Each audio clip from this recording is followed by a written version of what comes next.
तारीख 14 अप्रैल 2026। ये है आपकी डेली यूपीएससी ब्रीफिंग।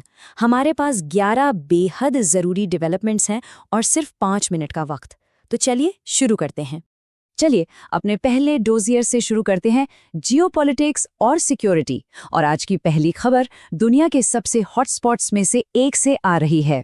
ये सीधा सीधा GS3 का टॉपिक है, एनर्जी सिक्योरिटी। हुआ ये है कि अमेरिका ने ईरान के पोर्ट्स की पूरी तरह से नौसैनिक नाकाबंदी कर दी है।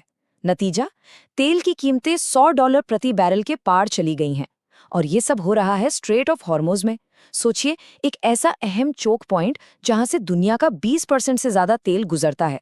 अब इस पूरे मामले में भारत का स्टैंड UNCLOS के तहत नेविगेशन की आजादी का है। साफ इशारा है कि हम अपने हितों की रक्षा करेंगे, पर किसी का पक्ष नहीं लेना चाहेंगे। अब एक नए और बढ़ते हुए खतरे की ओर बढ़ते हैं, AI हथियारों की रेस। जरा इस टर्म पर गौर कीजिए, म्यूचुअली ऑटोमेटेड डिस्ट्रक्शन। ये न्यूक्लियर युग के म्यूचुअली अश्योर्ड डिस्ट्रक्शन से भी एक कदम आगे है, क्योंकि AI से लैस हथियार बिना किसी इंसानी दखल के फैसले ले सकते हैं। और सबसे डराने वाली बात जानते हैं क्या है? इन टेक्नोलॉजीज को रेगुलेट करने के लिए कोई भी अंतर्राष्ट्रीय संधि मौजूद नहीं है। तो ये लॉज यानी लीथल ऑटोनॉमस वेपन सिस्टम्स हैं क्या? सीधे शब्दों में कहें तो ये वो हथियार हैं जो बिना किसी इंसानी कंट्रोल के अपने टारगेट खुद चुन सकते हैं और उन पर हमला कर सकते हैं।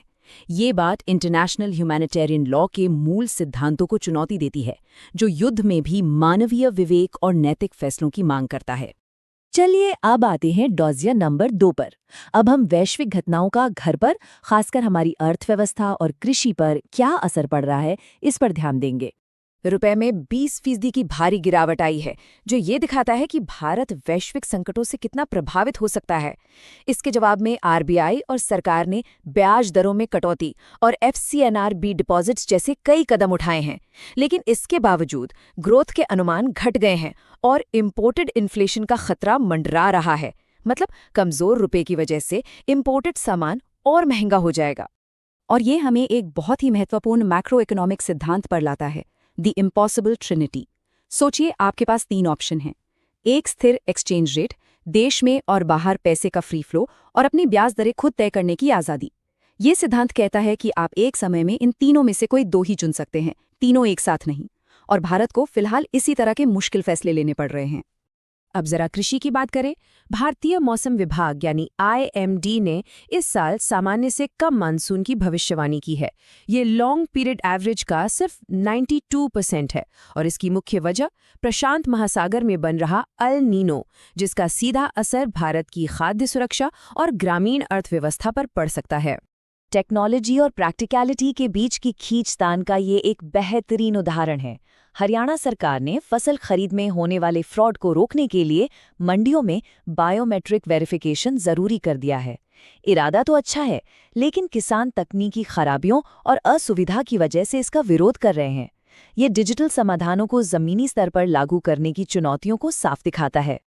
अब डोजियर 3, इसमें हम अपना ध्यान देश के अंदर की गतिविधियों पर केंद्रित कर रहे हैं, जिसमें राजनीति, शासन और हमारे संवैधानिक अधिकारों से जुड़े अहम डेवलपमेंट्स शामिल हैं। पश्चिम बंगाल में वोटर लिस्ट से नाम हटाने का एक मामला सुप्रीम कोर्ट तक पहुंच गया है। कोर्ट ने एक बहुत ही मजबूत टिप्पणी करते हुए वोट देने के अधिकार को देशभक्ति की सबसे बड़ी अभिव्यक्ति कहा है। और हाँ, प्रीलिम्स के लिए ये एक बहुत जरूरी फैक्ट है। भारत में वोट देने का अधिकार एक फंडामेंटल राइट नहीं है, बल्कि एक स्टैट्यूटरी राइट है। मतलब यह अधिकार हमें संसद द्वारा बनाए गए एक कानून से मिलता है। अब बात करते हैं धार्मिक भावनाओं और अभिव्यक्ति की आज़ादी के बीच के नाजुक संतुलन की। पंजाब विधानसभा ने बेअदबी के लिए कड़े दंड का प्रस्ताव करते हुए एक बिल पेश किया है। लेकिन चिंता इस बात की है कि इसकी जो व्यापक परिभाषा दी गई है, उसका इस्तेमाल फ्री स्पीच और आलोचनात्मक बहस को दबाने के लिए किया जा सकता है। देखिए, यहाँ मूल मुद्दा ये है। एक तरफ है हमारे संविधान का आर्टिकल 19(1)(a), जो हमें बोलने की आज़ादी की गारंटी देता है, और दूसरी तरफ है ये बिल, जो बेअदबी की परिभाषा को शायद जरूरत से ज्यादा व्यापक बना रहा है। तो अहम सवाल ये उठता है कि क्या ये प्रतिबंध संविधान के तहत दिए गए रीजनेबल रेस्ट्रिक्शंस की सीमा को लांघता है? महिला आरक्षण बिल, जिसे अब नारी शक्ति वंदन अधिनियम के नाम से जाना जाता है, वो कानून बन चुका है। लेकिन यहाँ एक पेच है। इसका इम्प्लीमेंटेशन दो बड़ी बाधाओं पर अटका हुआ है, एक नई जनगणना और उसके बाद होने वाला डीलिमिटेशन। आलोचकों का कहना है कि ये एक तरह की राजनीतिक देरी की रणनीति है, जबकि हकीकत ये है कि मौजूदा लोकसभा में महिला सांसदों की संख्या सिर्फ 14.36% है।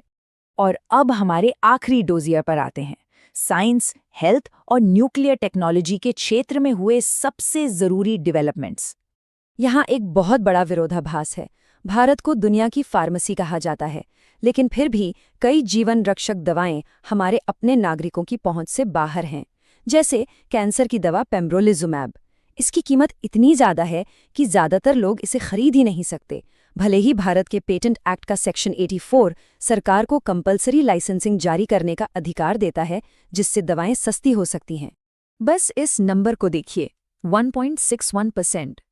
टाटा मेमोरियल अस्पताल की एक स्टडी के मुताबिक ये उन एलिजिबल मरीजों का प्रतिशत है जो पैसों की तंगी की वजह से असल में इम्यूनोथेरेपी हासिल कर पाते हैं। ये आंकड़ा भारत में हेल्थ केयर एक्सेस की समस्या की गंभीरता को दिखाता है। अब एक ऐसी परियोजना पर आते हैं जिस पर दशकों से काम चल रहा था। कलपक्कम में प्रोटोटाइप फास्ट ब्रीडर रिएक्टर का शुरू होना एक बहुत बड़ी उपलब्धि है। ये होमी भाभा के भारत की ऊर्जा स्वतंत्रता के विजन को साकार करने की दिशा में एक बड़ा कदम है।